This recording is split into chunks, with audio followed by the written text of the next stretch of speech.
Superstar Shakib খানের জন্মদিন উপলক্ষে সম্প্রতি যেভাবে এক তুফান বয়ে গিয়েছিল, ঠিক সেরকমই এক ঝড় উঠেছে সিয়াম আহমেদের জন্মদিনেও।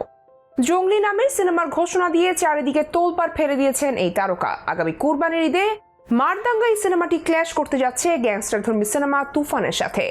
একদিকে রায়হান রাফি, অন্যদিকে তারই এক সময়কার সহযোগী পরিচালক এম রাহিম। একদিকে সুপারস্টার শাকিব খান, অন্যদিকে ইয়াংস্টার সিয়াম আহমেদ। সব মিলিয়ে একে ক্ল্যাশ অফ দ্য টাইটান্স আখ্যা দিচ্ছেন অনেকেই। মাসখানেক আগে গুঞ্জন শোনা গিয়েছিল তানিম রহমান অংশু এবং সিয়াম আহমেদ ইধিকা পালের একটি সিনেমা আসবে আগামী ঈদুল আজহাতে। তবে বলা নেই কওয়া নেই, হঠাৎ করে সিয়ামের জন্মদিনে মুক্তি পেয়েছে জঙ্গলি নামের একটি পোস্টার, যেখানে শুষ্ক চুল, রুক্ষ দাড়ি, চোখে সানগ্লাস এবং মুখে তামাক পাতা নিয়ে লুঙ্গি পরে বসে আছেন সিয়াম। হাতে ভর দেওয়া রক্তাক্ত ব্যাটই জানান দিচ্ছে কতটা হিংস্রতা তার মধ্যে। সেই সাথে বাহুতে থাকা একটি কাক সিনেমার টাইটেল জঙ্গলিকে আরো সার্থক করেছে। বেশ আগে থেকে শোনা গিয়েছিল সিয়াম অনেকটা গোপনেই একটি মাস এন্টারটেইনিং অ্যাকশন সিনেমার প্রস্তুতি নিচ্ছেন। অবশেষে জঙ্গলির মাধ্যমে সিয়ামের দীর্ঘদিনের পরিশ্রম সামনে এসেছে। পোস্টার দেখে বেশিরভাগ দর্শকই বলছেন এরকম লুকে সিয়াম সত্যি অবাক করেছে। অনেকে আবার আল্লু অর্জুনের পুষ্পা কিংবা রজনীকান্তের কাবলি সিনেমার গেট আপ লুকের সাথেও মিল খুঁজে পেয়েছেন। কেউ বলছেন আমাদের দেশের এত অল্প বাজেটের সিনেমাতে যদি 150 থেকে 200 বাজেটের সাউথ ইন্ডিয়ান সিনেমার আমেজ পাওয়া যায়, তবে সেটা ইতিবাচক ভাবে দেখা উচিত। নিজের এই সিনেমা প্রসঙ্গে সিয়াম আহমেদ জানান, প্রায় 3 বছর আগে দেশীয় নতুন ছবি হিসেবে অন্তর্জাল ছবিতে চুক্তিবদ্ধ হয়েছিলেন। এরপর আর নতুন ছবির কাজ হয়নি। ভক্তদের প্রত্যাশা পূরণের জন্যই এত সময় নিয়েছেন তিনি। অপেক্ষায় ছিলেন ভালো ও ভিন্ন কিছুর আশায়। দীর্ঘদিন প্রস্তুতির পর সেই ধরনের একটি সিনেমা হতে যাচ্ছে জঙ্গলি। তার মতে ভালো কাজের জন্য সময় দিতে হয়।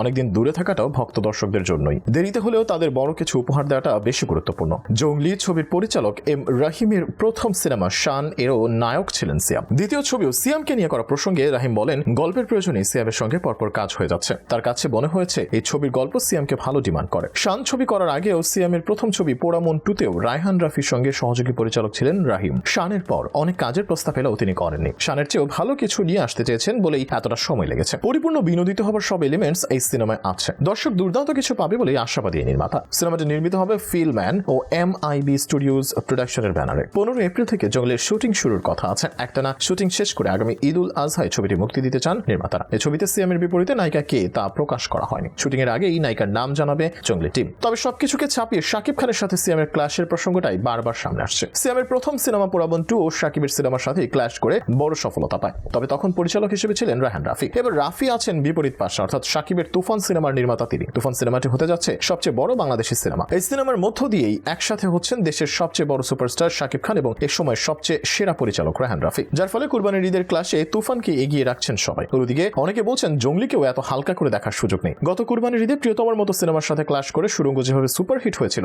একইভাবে জঙ্গলিও চমক দেখাতে পারে। তাছাড়া শান দেখে বেশিরভাগ দর্শকই বলেছেন এম রাহিম একজন ভালো নির্মাতা। সিনেমা বিশ্লেষকরা মনে করছেন কুরবানিতে দুই পক্ষের দ্বন্দ্ব হতে পারে হল দখলকে কেন্দ্র করে। তবে সিয়াম, রায়হান রাফি, এম রাহিম এরা সবাই বেশ ভালো বন্ধু, যার ফলে নিজেরাই আলোচনার মাধ্যমে একটা সমাধানে আসবেন বলে বিশ্বাস সবার। ইন্ডাস্ট্রি টিকিয়ে রাখতে একটা সুস্থ প্রতিযোগিতা থাকা ভালো বলে মনে করছেন সিনেমা সংশ্লিষ্ট লোকজন। দুই সিনেমার মধ্যে যার গল্প ও নির্মাণ ভালো হবে সেই এগিয়ে থাকুক, এটাই সিনেমা প্রেমীদের প্রত্যাশা।